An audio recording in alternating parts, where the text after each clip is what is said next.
Good evening, visitors. Welcome to the Australian War Memorial's Last Post ceremony. My name is Emily Hiles, and joining us today from the Australian Army is Warrant Officer Class 2, Cheryl Sinclair. We welcome the veterans who have served, those that are still serving, and the families that love and support them. We acknowledge the members of RSL and Services Clubs Association, RSL Victoria and RSL Queensland, who are watching the broadcast of this ceremony across Australia.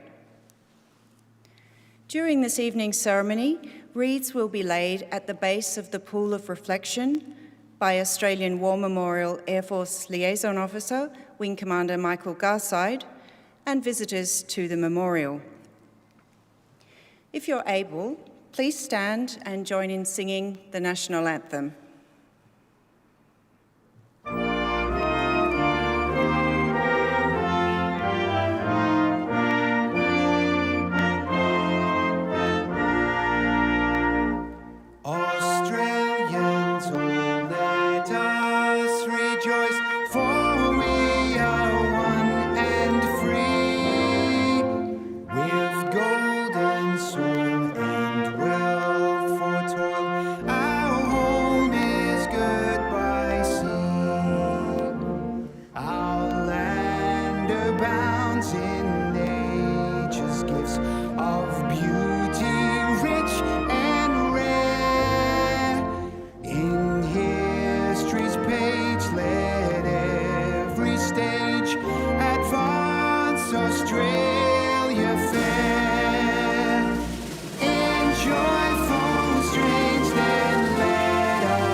The Australian War Memorial was the vision of Charles Bean, Australia's First World War official historian.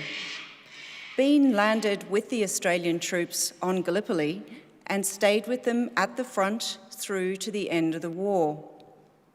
The idea of this national memorial and museum came to him at Pozières, France, in the depths of the bloody fighting of 1916. Bean's idea was that this would be a place where families and friends could mourn loved ones buried in faraway places. It would also be a place that could help all Australians understand what these men and women had endured and what they had done for us. Bean's vision, to which we remain true, is best expressed as inscribed in the entrance to the memorial's galleries. Here is their spirit, in the heart of the land they loved, and here we guard the record which they themselves made. Tonight, we will read the story behind just one of those on the Roll of Honour, which lists the names of more than 102,000 men and women who have given their lives for us in war and on operations for more than a century. But first, we present a lament, flowers of the forest. Wreaths or floral tributes will now be laid at the base of the Pool of Reflection.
Today, we remember and pay tribute to Private Frantz Albert Docking.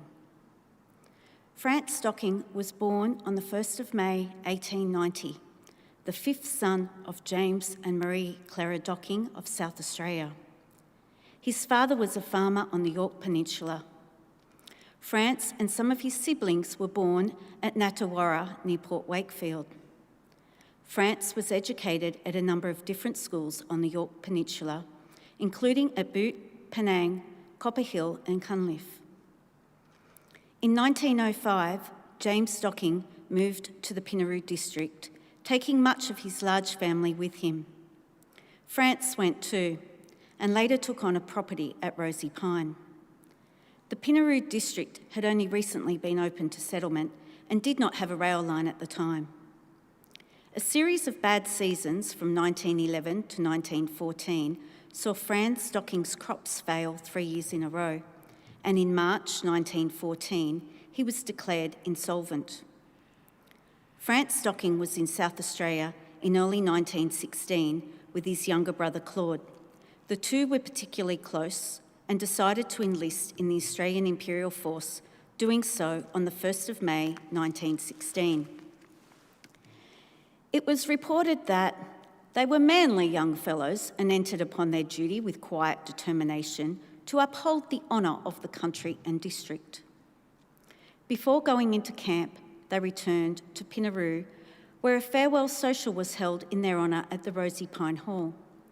Several friends gave speeches and all spoke of the popularity of the young men and the loss the district was sustaining by their departure.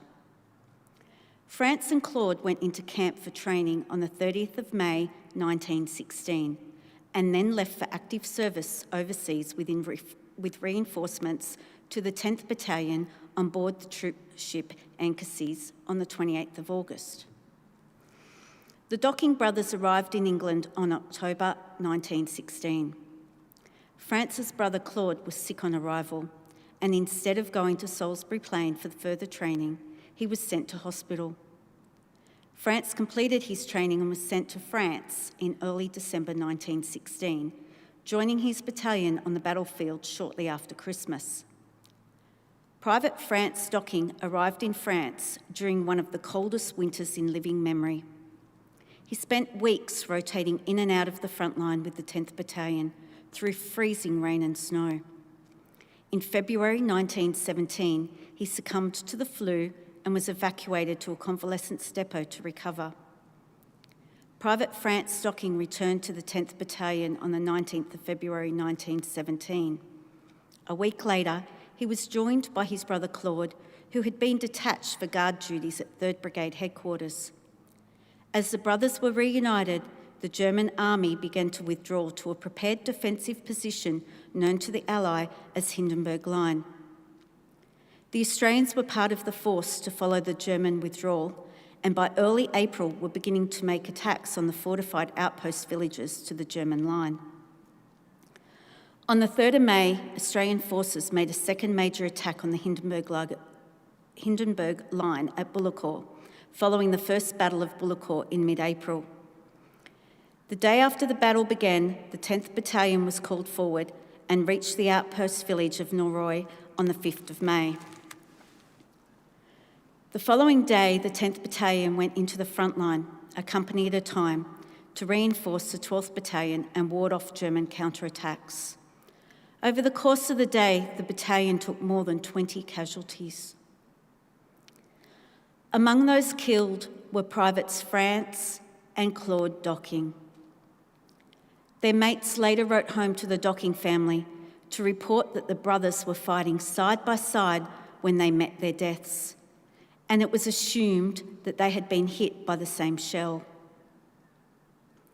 Their bodies were lost in later fighting, and today their names are commemorated side by side on the Australian National Memorial at Villa Bretonnier. Frantz was 27 years old, Claude was 24.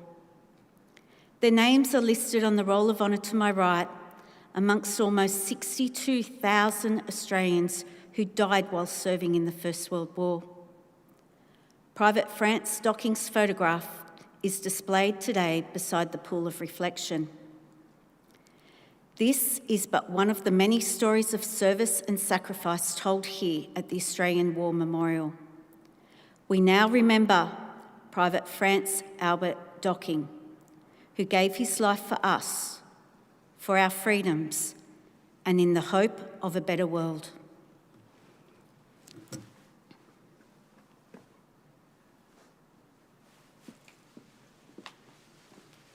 Please stand for the reading of the Ode and the sounding of the last post.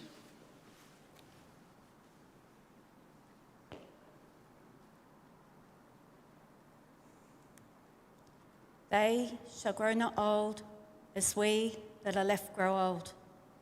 Age shall not weary them, nor the years condemn. At the going down of the sun, and in the morning, we will remember them. We will remember them.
Lest we forget.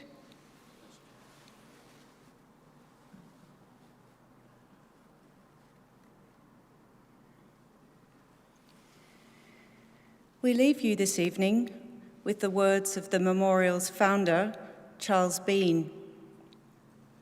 Many a man lying out there at Pozières or in the low scrub at Gallipoli, with his poor, tired senses barely working through the fever of his brain, has thought in his last moments, well, it's over.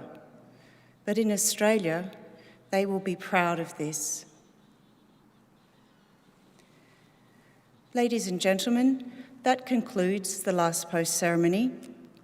On behalf of our director and staff, thank you for visiting the Australian War Memorial today and for your continued support of the Memorial's redevelopment project. We particularly appreciate your visit despite the challenges posed by COVID, and we wish you all a very pleasant evening.